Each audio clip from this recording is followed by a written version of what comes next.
Mumbai Bali would industry کو کامیاب فلمیں دینے والے اداکار ولیام اوبرائے نے انکشاف کیا ہے کہ ان کی فلموں سے حاصل ہونے والی آمدنی ختم ہو گئی ہے اور اب وہ گھر چلانے کے لیے متبادل کام کر رہے ہیں۔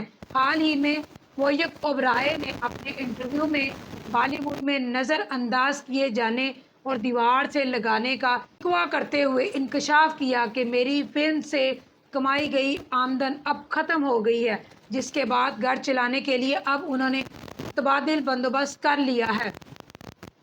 بھارتی میڈیا کو اداکار نے بتایا کہ شوبز انڈسٹری میں آنے سے قبل جب میں 15 سال کا تھا تو اس وقت ایک چھوٹا سا کاروبار شروع کیا تھا، کیونکہ میں بورڈنگ اسکول سے واپس آیا تھا اور والد نے مجھے 500 روپے جیب خرچ دیا تھا جو ایک ہی دن میں ختم کر دیے تھے۔ ولیام نے کہا کہ چونکہ میں بورڈنگ اسکول سے آیا اس لیے خواب بہت بڑے بڑے تھے۔ والد سے زیادہ جیب خرچ کا تقاضا کیا تو انہوں نے انکار کر کے میری انا کو ٹھیس پہنچائی اور پھر میں نے کام شروع کیا، جس کے بعد والد سے کبھی ایک پیسہ بھی نہیں مانگا۔ انہوں نے بتایا کہ جب زیادہ کمائی ہوئی تو اسٹاک مارکیٹ میں پیسے لگانے کا سوچا۔ اس کے بعد آمدنی بڑھتی رہی اور گھر خریدا۔ پھر 21 سال کی عمر میں بنگلور میں کاروبار ختم کر کے میں مزید تعلیم کے لیے نیو یارک چلا گیا۔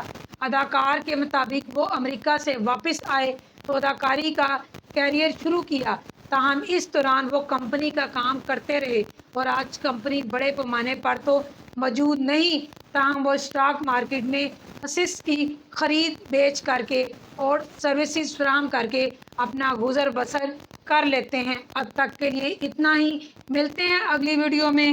اپنی میزبان کو اجازت دیجیے۔ اللہ نگہبان۔